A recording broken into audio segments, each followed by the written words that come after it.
ঠাকুরজি মহারাজ তার বক্তব্য আমরা এখন শ্রবণ করব, তারপর সমাপ্তি সঙ্গীত হবে। সমাপ্তি সঙ্গীত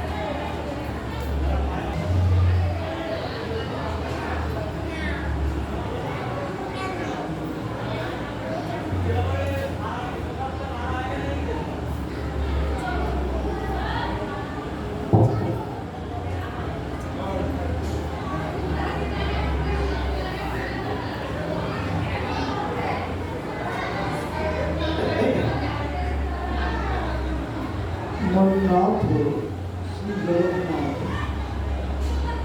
मद्गुरु श्री जगद्गुरु ममात्मा सर्वभूतात्मा तस्मै श्री गुरवे जो महापुरुषের অপারগীর্ণ ধারা সারা বিশ্বকে প্রাপ্ত যার পাবস্পর্শে এই রামটা ভাই ধন্য আমার হৃদয় দেবতা শ্রী ঠাকুর ভট্টাচার্য রামজি মহারাজের শ্রী চরণে আমার অনন্ত প্রণাম। আজকে বিশেষ অতিথিবৃন্দ এবং সমবেত ভক্তবৃন্দ দেবতার শ্রী চরণে আমার প্রাণের প্রণতি জানি। আজকে আলোচ্য বিষয় নিয়ে খুব সংক্ষেপে দুটি কথা বলার প্রয়াস করেছি।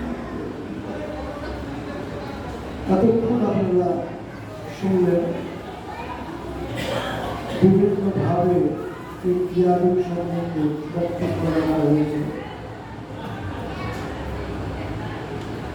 প্রথমেই বলি, ব্রহ্ম অনন্ত, তার লীলাও শ্রীগুরু অনন্ত, তার লীলা। এই লীলাময় শ্রীগুরু বা লীলাময় ব্রহ্মের যে ধ্যান, যে ধারণা আমাদের সম্পর্কে পাওয়া যায়, পেতে হলে যে জিনিসগুলি প্রয়োজন হয়, যে ক্রিয়াকলাপের প্রয়োজন হয়, সেগুলি শ্রীগুরু প্রয়াস করে ক্রিয়া যোগ করে আমরা প্রথম বলেছি ক্রিয়া যোগ। আজকের আলোচনা ক্রিয়া মানে কাজ করা, যোগ শব্দে যুক্ত হয়, কাজের মধ্য দিয়ে ঈশ্বরের সঙ্গে যুক্ত হতে হয়। সে কাজটা কি না, প্রাণায়াম ক্রিয়া যোগ। প্রাণায়াম ক্রিয়া যোগের মধ্য দিয়ে, প্রাণায়াম সাধনের মধ্য দিয়ে ঈশ্বরের সঙ্গে যুক্ত হওয়ার যে পদ্ধতি, তার নাম ক্রিয়া যোগ। এই ক্রিয়া যোগকে কিন্তু আসলে যোগীরা সমাজের গীতাতে যে যোগগুলির কথা বলা হয়েছে তার মধ্যে কিন্তু ক্রিয়া যোগের কোনো উল্লেখ নেই। সম্পূর্ণরূপে যোগীরা সমাজের এই ক্রিয়া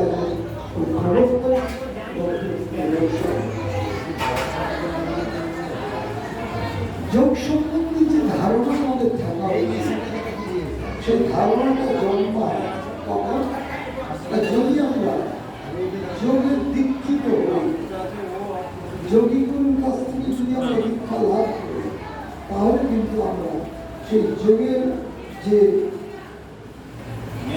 তত্ত্ব, যোগের যে অনুভূতি, যোগের যে বিষয়বস্তু, সেগুলি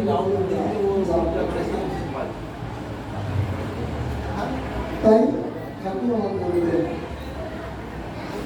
যোগ যদি সুন্দরভাবে, খুব সুষ্ঠুভাবে এবং নিত্য নিয়মিত শ্রদ্ধা সহকারে ভালোবেসে, ভালোবাসায় ভালোবেসে যদি ক্রিয়াযোগ সাধন করা যায়, তাহলে কিন্তু ক্রিয়াযোগের যে চরম প্রাপ্তি, সেগুলি কিন্তু আমাদের জীবনে ঘটবে। তাহলে চরম প্রাপ্তি আমাদের কি? প্রশ্নকর্তা প্রশ্ন করেছেন সুমন পাল মহাশয়, যে আমরা কিভাবে ঈশ্বরের সঙ্গে, আত্মার সঙ্গে পরমাত্মার মিলনটা আমরা কি করে ঘটাবো, বা ক্রিয়াযোগ কিভাবে করবো, ক্রিয়াযোগ কিভাবে করবো, তার প্রথম প্রদর্শক শ্রীগুরু তিনি দীক্ষা দানকালে সেই পদ্ধতিটি তিনি জানিয়ে দেন, বুঝিয়ে দেন এবং শিখিয়ে দেন।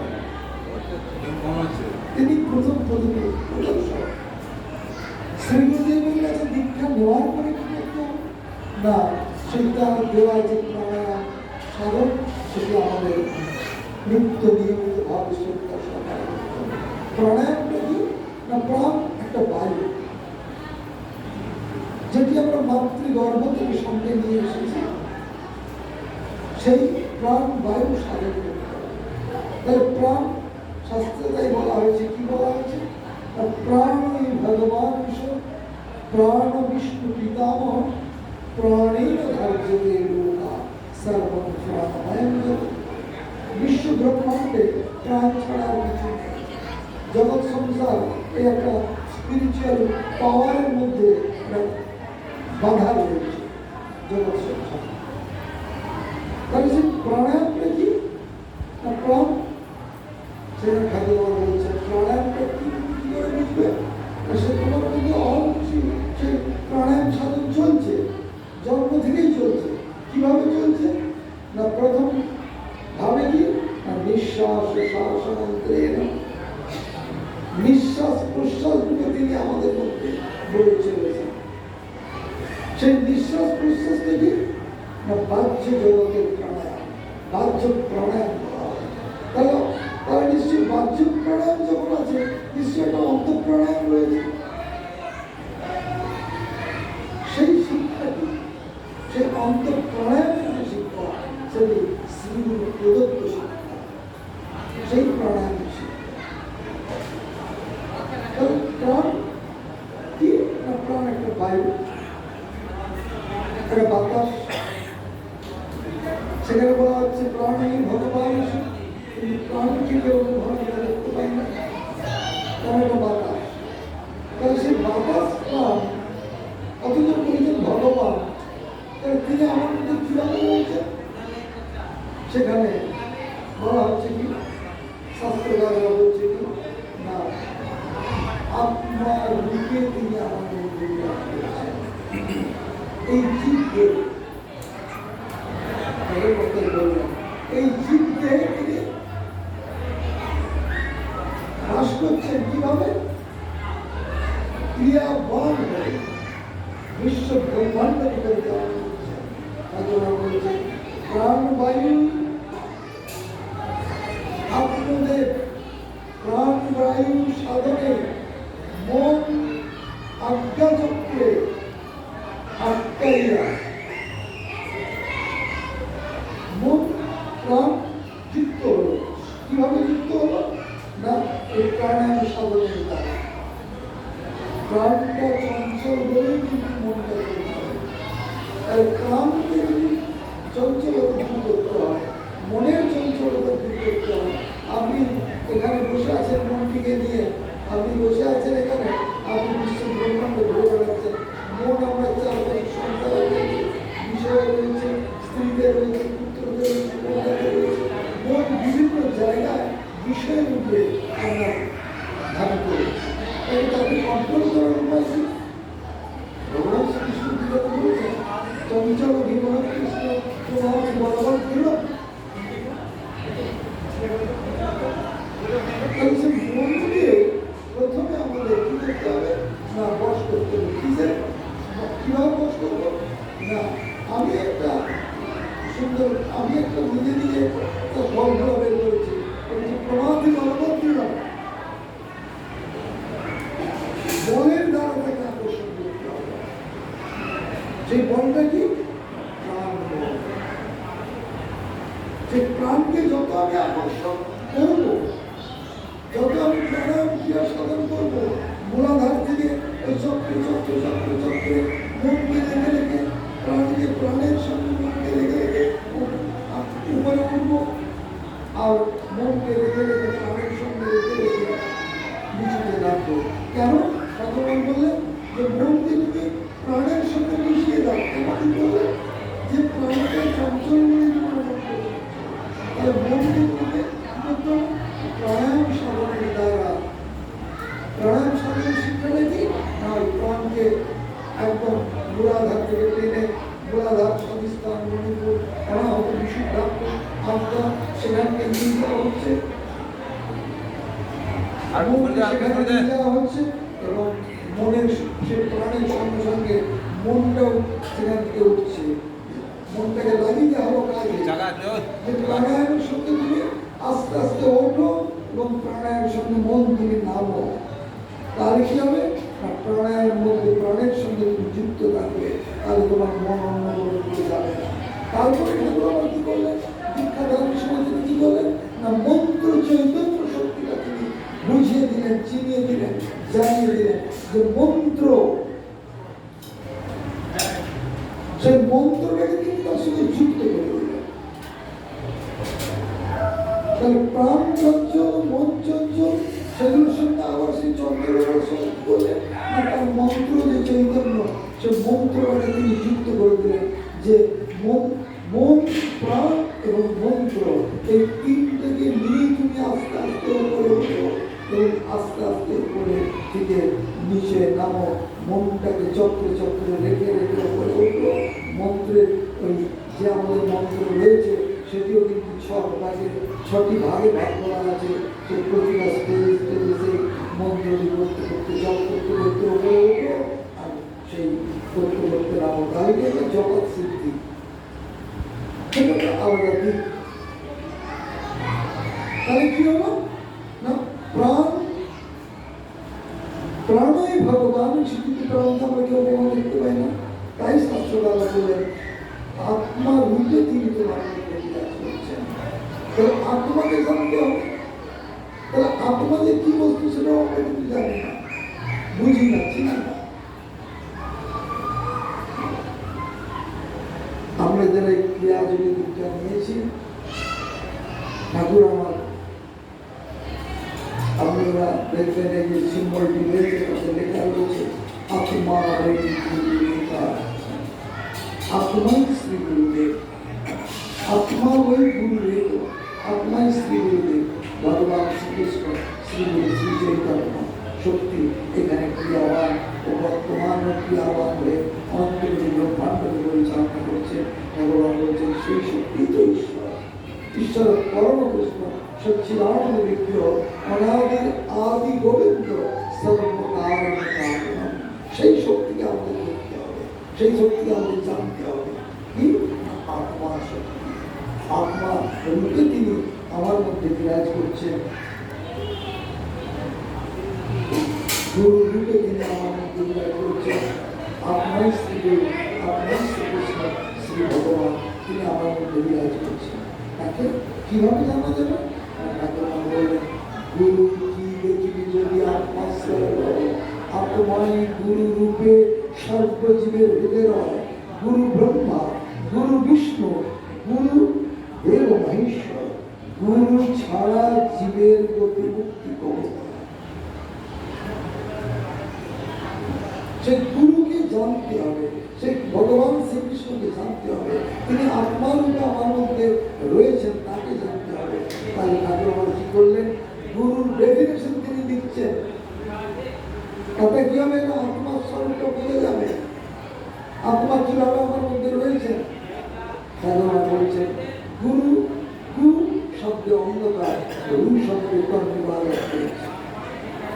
গুকার অন্ধকার रूपार स्तेजोच्यते अज्ञानं धंसकं ब्रह्म गुरुरेव नशोच्यते সেই আত্মা রূপী শ্রী গুরুদেব তিনি আমার মধ্যে কিভাবে বিরাজ করছেন ভগবান বলছেন যিনি গুরু ডেফিনেশন দিচ্ছেন যিনি আত্মশক্তি বলে ব্রহ্মতেজ প্রদানন্ত দীক্ষা দানকালে শিষ্যের হৃদয় অভ্যন্তরস্থিত আত্মজ্যোতি দর্শন ও স্পর্শন করাইয়া বিদ্যা দেন তিনি প্রকৃতপক্ষে শ্রী গুরু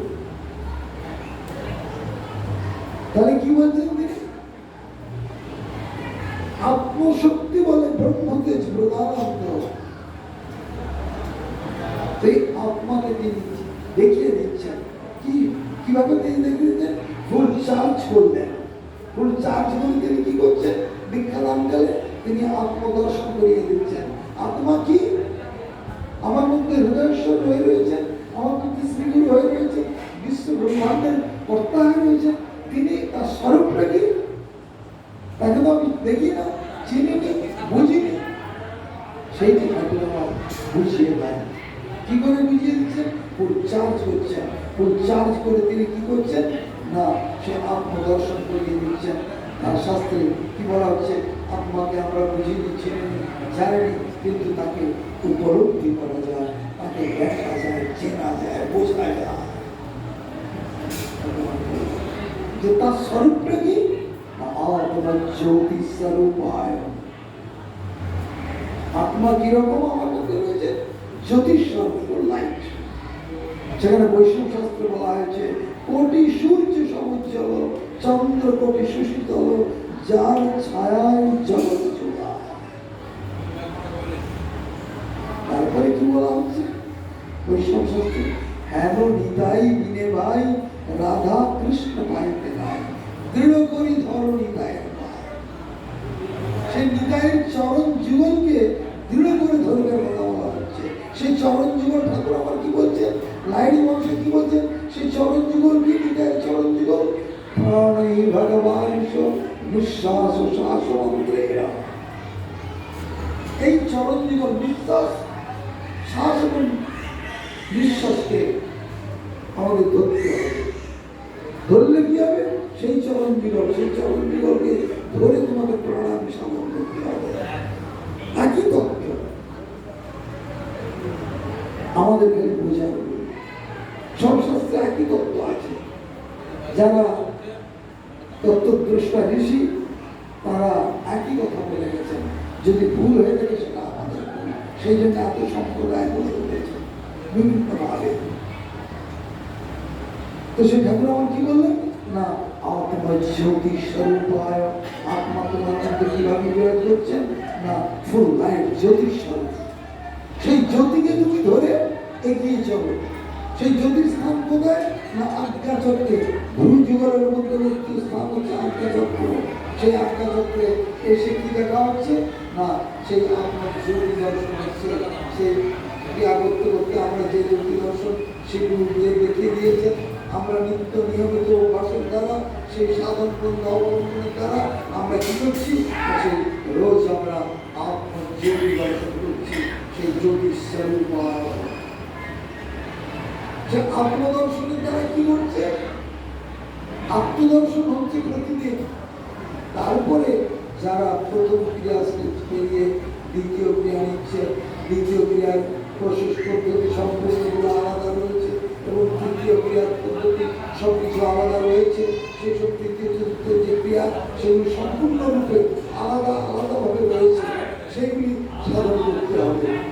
সেই সাধন করতে গেলে কি করতে হবে না, ওই শাস্ত্রে বলছেন কামিং ওয়ে ব্যাক। পিছনের দরজায় হাঁটো, সামনের দরজায় তোমার কিছু নেই।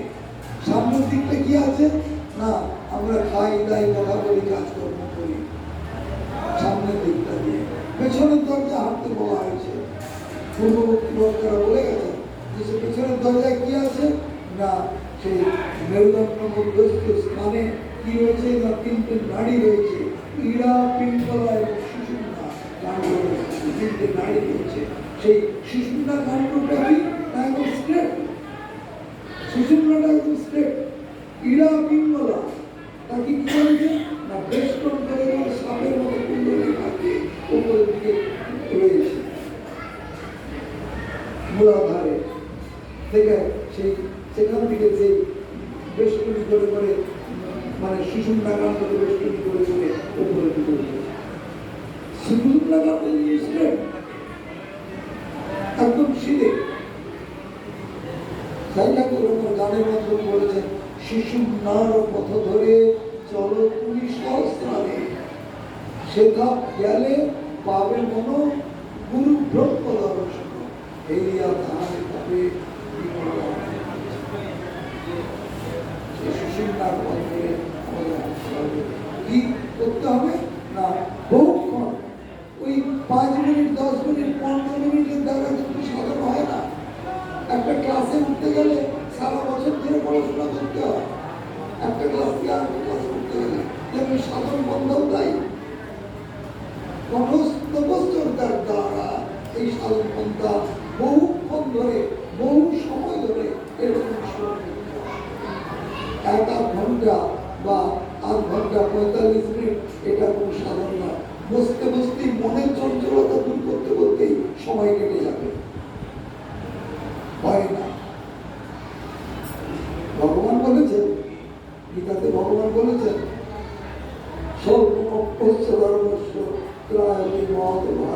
কেন তিনি বললেন ক্রিয়া টোটালটাই কিন্তু যোগ সাধন।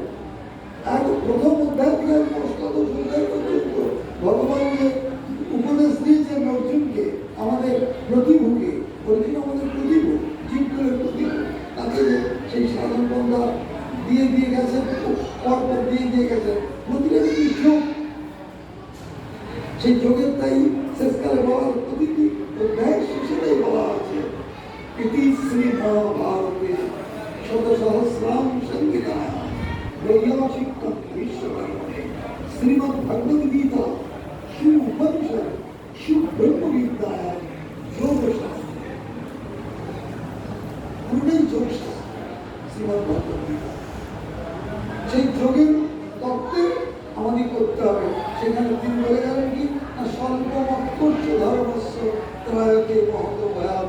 ধর্মের যদি স্বল্পমাত্র অনুষ্ঠান করি তাহলে কিন্তু আমার মহাভয় থেকে ত্রাণ পাবো।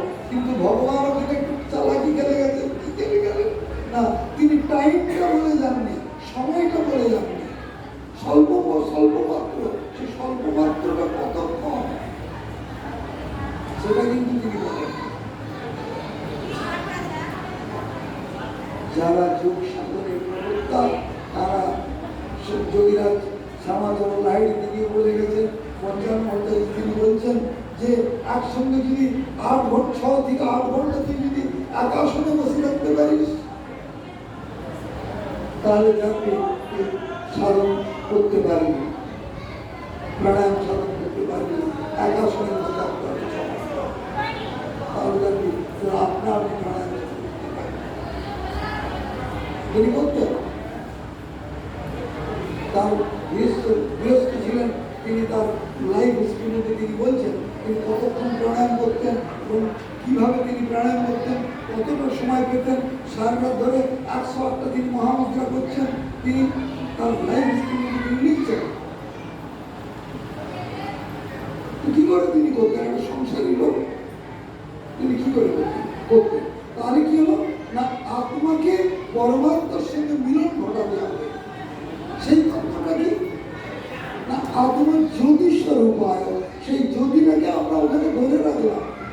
তাই ঠাকুর আমার বললেন, রবীন্দ্রনাথ তার ভাষাতে বলছেন হেথা নয় হেথা নয়, অন্য কোনো কোথাও অন্য কোনো খানে।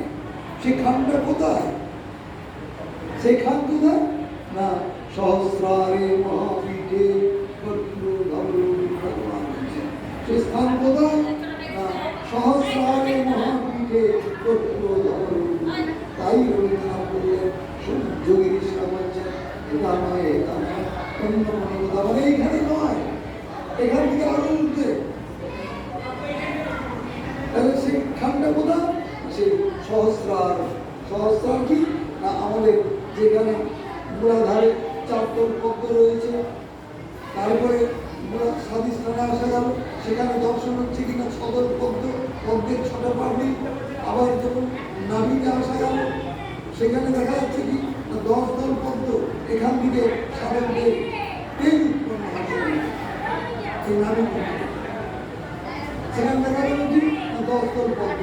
তারপরে অনাহত শক্তি যখন এসে গেল বক্ষস্থলে, তখন দেখা যাচ্ছে কিনা 12 দল পদ্ম। কণ্ঠদেশে যখন আসছে তখন দেখা যাচ্ছে 16 দল পদ্ম, মানে সে পদ্মের পাপড়ি 16টি পাপড়ি। তারপর যখন আখ্যা চক্রে আসা গেল তখন দেখা গেল 2 দল পদ্ম। তত্ত্বটা কি হলো? 4 দল 6 দল 10 দল 16 দল, সেখানে এসে 2 দল, 50টা তত্ত্ব, এখানে 50টা পাপড়ি রইল। সব মিলিয়ে 50টি পাপড়ি আর আমাদের তত্ত্বের একদম পুরোপুরি বিজ্ঞান পদ্ধতি, মুনি ঋষিরা যে পদ্ধতি তারা অবলম্বন করে গেছে, টোটালটা 50 তত্ত্বের উপরে আওয়াজটা আসছে না। এবং দ্বিতীয় ক্রিয়ার পর থেকে সেই প্রসেসগুলো তৈরি হয়। দ্বিতীয় ক্রিয়ার খেলে কি হয় না, সেই প্রসেসগুলি 4 দলে কিভাবে মাপতে হবে, স্ট্রোকের ক্রিয়া চলতে থাকে 4 দলে, 6 দলে, 10 দলে, 12 দলে, 2 দলে, 16 দলে, 2 দলে সেই স্ট্রোকের ক্রিয়া তৈরি হয়। সেগুলো দ্বিতীয় ক্রিয়া থেকে ট্রান্সক্রিপ্ট হয়, সেখানে যে 50টা তত্ত্ব আমরা অনুভব করি। তখন কি হয় না, একটা একটা করে পাবলিক আস্তে আস্তে পদ্মগুলি সব এইভাবে রয়েছে, তখন যে পদ্মগুলি পরিস্ফুট হয়ে আস্তে আস্তে উপরের দিকে তার পাবলিকগুলি মেরে ধরবে। ওই দ্বিতীয় ক্রিয়া থেকে তার আরম্ভ হয়ে যায়। তখন কি হচ্ছে না, সেইখানে তখন এইখান পর্যন্ত প্রাণের ক্রিয়া। ঠাকুর বলছেন প্রাণের ক্রিয়া এখান পর্যন্ত, এরপরে কিন্তু আর প্রাণের ক্রিয়া নেই। তখন কার ক্রিয়া চলছে না, মন। এখানে কি দেখছি, কৃষ্ণস্তু ভগবান শ্যাম কোটি সূর্য সমুজ্জ্বল, সেই উজ্জ্বলতার মধ্যে কি রয়েছে না, একটা কৃষ্ণ বিন্দু লক্ষ্য করা যাবে। সেই কৃষ্ণস্তু ভগবান শ্যাম লাহিড়ী বাবা সেটাকে বলছেন ভ্রামরী গুহা। সেই গুহার মধ্যে তিনি বলছেন ওর মধ্যে ঘুষ যাও, এই গুহার মধ্যে তোমাকে ঘুষে যেতে হবে। সে ঘুষ গেলে প্রাণ তো ঘুরবে না, ঢুকবে না ভেতরে, মন ঢুকবে আস্তে আস্তে। এখান থেকে প্রাণের ক্রিয়া উদাও, এখান থেকে মনের ক্রিয়া মন সেখানে সেখানে চলছে আস্তে আস্তে আস্তে আস্তে। ক্রিয়ার যত অনুশীলন বাড়বে, প্রথম ক্রিয়া, দ্বিতীয় ক্রিয়া, তৃতীয় ক্রিয়া, যত অনুশীলন বাড়বে তত কি হবে, মন তখন কি করবে না, আস্তে আস্তে আস্তে আস্তে সেই উদ্ধার হয়ে সেখানে সহস্রারে মহাপীঠে ধবলগুরু, সেখানে সহস্রারে তিনি কিভাবে রয়েছে, সেই সহস্র কমল পদ্ম রয়েছে। সহস্র কমল পদ্ম, পদ্মের পাবলিকতা সহস্র মানে হাজার পাবলিক। সেটি কিভাবে রয়েছে না, টুপির মতো করা রয়েছে। সেখান থেকে সাধক কি করছে না, এই কিছুক্ষণ আগে জীবের কথা বলা হয়েছে, জীব জীব, সেই জীবটা কি করছে না, জীবের ক্রিয়া রয়েছে। হ্যাঁ, জীব তখন জীবকে কি করতে হয় না, আস্তে আস্তে আস্তে আস্তে বাড়ানোর চেষ্টা করতে হয়। কেন, জীব ভেতরে ঢুকবে, ভেতরে ঢুকে যাবে, তার প্রসেস রয়েছে, তার মানে তার জায়গা রয়েছে। জীব যখন ভেতরে ঢুকে যাচ্ছে তখন একটা আমাদের উপরে যে টায়ারটা একটা প্ল্যাটফর্ম, সেই প্ল্যাটফর্মের ভেতরে জীবটা ঢুকে গেল। সেখানে জীব ঢুকে যে কি দেখছে না, দুটো কান কোথায় রয়েছে, কানের ছিদ্র কোথায়, নাকের ছিদ্র কোথায়, সব সেগুলো সব ছিদ্রগুলো সেই জীব তোমাকে বলে দেবে। এবং জীব কোথায় দেবে না, ওই আপার স্টেজে উঠবে। সেই স্টেজটা কোথায় না, ঠাকুর আমার বললেন ওই যে ভক্তের কথা বলা হয়েছে, যে সেই পান করার কথা বলা হয়েছে, ঠাকুর আমার তখন বললেন কি যে ওই জীব কি করবে না, ওপরে ওঠে সেই তার কি করছে না, সহস্র কমল চরণামৃত মধু পানে, ভগবান বলছেন সেই জীব তখন সহস্রের মধ্যে প্রবেশ করছে, করে কি করছে, সহস্র কমল চরণামৃত মধু পানে ভক্ত হইতে পারা যায়, তার আগে নয়। কমলবাবু বড় ভক্ত, অমুকবাবু বড় ভক্ত, অমুকবাবু বড় ভক্ত, কিন্তু ভক্তের যে লক্ষণ, ভক্তের যে সংজ্ঞা, সেটা কিন্তু ঠাকুর আমার যা দিয়েছেন সেটা কিন্তু নয়। প্রকৃত ভক্ত হতে গেলে ওই ঠাকুর বলছেন সহস্র কমল চরণামৃত মধু পানে ভক্ত হইতে পারা যায়, তার আগে নয়। সেই চরণামৃত পান করতে হলে কি করতে হবে, ভক্ত হতে হবে। প্রকৃত ভক্তের সঙ্গে তখন কি না, জীবাত্মার সঙ্গে পরমাত্মার মিলন ঘটছে। সেই কি, সেই ঘটনা কি না, ওই আত্মা তখন আস্তে আস্তে আস্তে আস্তে সেই পরমাত্মার সঙ্গে জীবাত্মা পরমাত্মার সঙ্গে মিলন ঘটছে। কোথায় না, সহস্রারে গিয়ে। সেখানে কি হয়েছে না, সহস্রারে মহাপীঠে কর্পূর ধবলগুরু কৃষ্ণস্তু ভগবান স্বয়ং, সেখানে তত্ত্বদ্রষ্টা ঋষি তারা দর্শন করছেন, সেই হৃদয়েশ্বরকে, ভগবান শ্রীকৃষ্ণকে, শিব ঠাকুরকে তারা তত্ত্ব দর্শন করছে। দর্শন করে তারা কৃতজ্ঞতা হচ্ছে। কেন? তারা পরম ভক্ত। আমরা অনেক বলি বৈষ্ণব ভক্ত, কৃষ্ণ ভক্ত, শিব ভক্ত, শাক্ত ভক্ত, সব অনেক রকম ভক্ত রয়েছে। তারা কিন্তু একদিনে ঠাকুর আমরা বললেন, গীতাতে ভগবান বলেছেন, পরমবীর মহারাজ তিনি তার বিশ্বজনীন কল্যাণ বাণীতে সে একই কথা বলেছেন, হে বিশ্ববাসী, আমরা সকলে পরম পিতা পরমেশ্বর শ্রী ভগবানের প্রিয় পুত্র কন্যা। আমরা কিন্তু যে সে লোক নই, শ্রী ভগবানের প্রিয় পুত্র কন্যা। আর বর্তমান যুগে কি দেখা যাচ্ছে, তার প্রিয়টা কোথায় হয়ে দাঁড়িয়েছে না আমাদের এই সমাজের পঙ্কিল আবদ্ধ করে অপ্রিয় হয়ে রয়েছে, প্রিয় হতে পারে। তিনি কিন্তু বললেন শ্রী ভগবানের প্রিয় পুত্র কন্যা, একমাত্র তৎপ্রসাদা, তার করুণায় জ্ঞানবান, বিদ্যান, ঐশ্বর্যবান ভক্ত প্রেমী হওয়া যায়, নচেত তিনি নয়। তাহলে সেই তত্ত্ববস্তু, সেই আত্মার সঙ্গে পরমাত্মার মিলন করতে হবে। সেই তত্ত্বটা কিন্তু একদিনের তত্ত্ব নয়। বহু নাম জন্মনামন্তে জ্ঞানবানমন প্রবর্ততে বাসুদেব সর্বমিতি স মহাত্মা সুদুর্লভ। সেই মহাত্মা কিন্তু সুদুর্লভ, এক জন্মের সাধন নয়, বহু নাম জন্মনামন্তে, বহু বহু জন্মের পুঞ্জীভূত যে সাধন। এক জন্মে অনিলানন্দজি মহারাজ হওয়া যায়, এক জন্মে শ্রীগুরুজি মহারাজ হওয়া যায়, লাইনি বাবা হওয়া যায়, তো অন্যান্য রামকৃষ্ণদেব হওয়া যায়, এই সব কিছু হওয়া যায়। স্বামী বিবেকানন্দের বেশ সেখানে বলছেন, তার গানের মাধ্যমে তিনি বলছেন, খণ্ডন ভববন্ধন জগবন্ধন বন্দিত মায়, খণ্ডন ভববন্ধন। আরতির গানের মধ্যে তিনি বলছেন, খণ্ডন ভববন্ধন জগবন্ধন বন্দিত মায়, তুমি জগতের বন্ধনের প্রাপ্ত, তাই তোমাকে বন্দনা করা হচ্ছে। জগবন্ধন বন্দিত মায় নিরঞ্জন, তার স্বরূপটা কি না? সেই জগবন্ধন ব্যক্তির স্বরূপটা কি? তিনি বলছেন, জগবন্ধন বন্দিত মায় নিরঞ্জন নররূপধর নির্গুণ গুণময়। তিনি নির্গুণ, আবার সব নির্গুণ গুণময়। মোচন, তারপর ঠাকুর হবে, তারপরে তিনি আবার বলছেন, মোচন অঘভূষণ জগভূষণ চিত্তনকায়।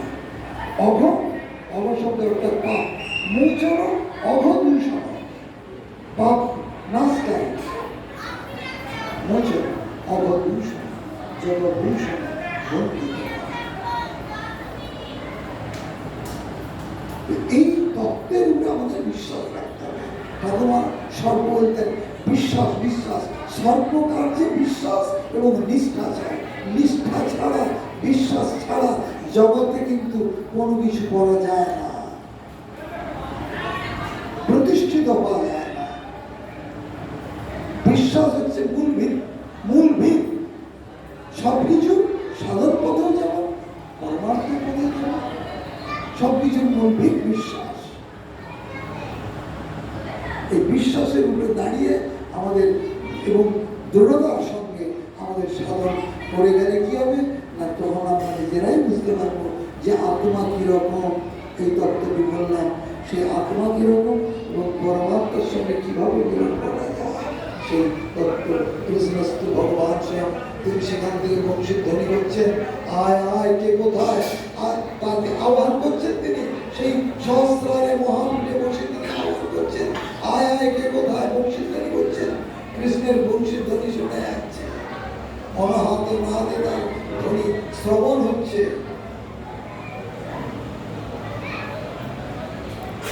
যারা ক্রিয়া